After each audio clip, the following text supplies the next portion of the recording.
Assalamualaikum, dengan saya Permadi Arya. Apa yang sebenarnya terjadi di kilometer 50 tol yang sampai membuat polisi terpaksa harus melumpuhkan 6 laskar FPI pengawal Rizik? Simak fakta-fakta lapangannya berdasarkan testimoni 28 saksi, polisi dan masyarakat. Semua berawal dari penghadangan yang dilakukan laskar FPI saat polisi mengantar surat panggilan kedua untuk Rizik. Penolakan surat panggilan ini membuat polisi mencium adanya itikat tidak baik dari Rizik dan laskar FPI-nya. Maka pada tanggal 7 Desember 2020, tim patroli Polda Metro melakukan pemantauan di daerah Sentul yang diduga menjadi tempat persembunyian Rizik. Benar saja, jam 11 malam bergerak 10 kendaraan keluar dari daerah Sentul. Diduga satu mobil berisi Rizik, Hanif mantunya beserta 9 mobil pengawalnya. Satu mobil pisah ke Megamendung, 9 lainnya masuk ke tol Cikampek. Keberadaan mobil petugas yang membuntuti sudah disadari oleh rombongan Rizik. 2 mobil pengawal paling belakang diperintahkan untuk menghalangi, bahkan diperintahkan untuk pepet dan tubruk. Berikut rekaman suaranya. Pokoknya bagaimana caranya kendaraan untuk pengawal belakang itu menghambat laju kendaraan yang menguntit. Halangi terus, pepet, jangan sampai dia bisa ngikutin kita. Ada Avanza hitam tubruk aja. Yang tadi, plat nomor yang tadi. Lalu 2 mobil pengawal paling belakang Rizik mengikuti perintah, berhasil membuat mobil petugas mengikuti mereka keluar pintu tol Cikarang.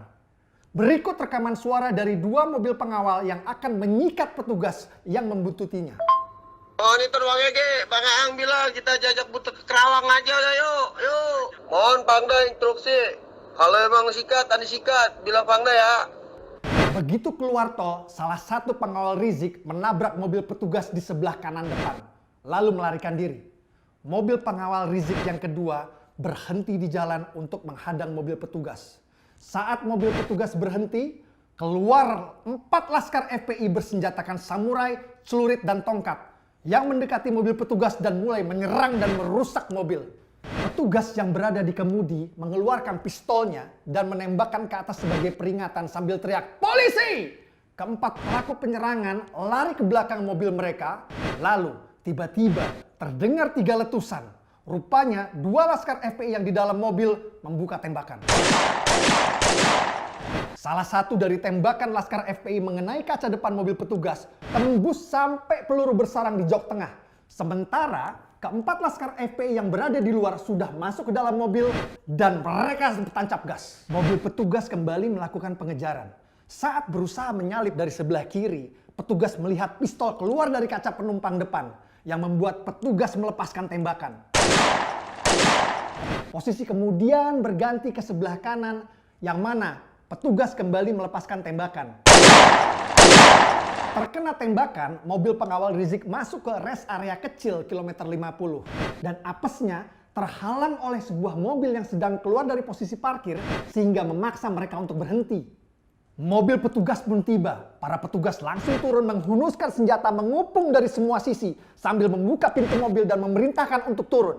4 laskar FPI turun dan tiarap di jalan.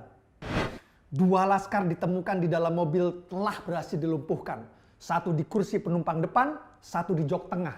1 pucuk senjata api ditemukan di bawah kursi supir, 1 pucuk lagi ditemukan di bawah jok tengah. Tak lama, mobil petugas kedua tiba di rest area. Mobil kedua ini digunakan untuk membawa seluruh barang bukti dan membawa jasad 2 laskar yang telah berhasil dilumpuhkan.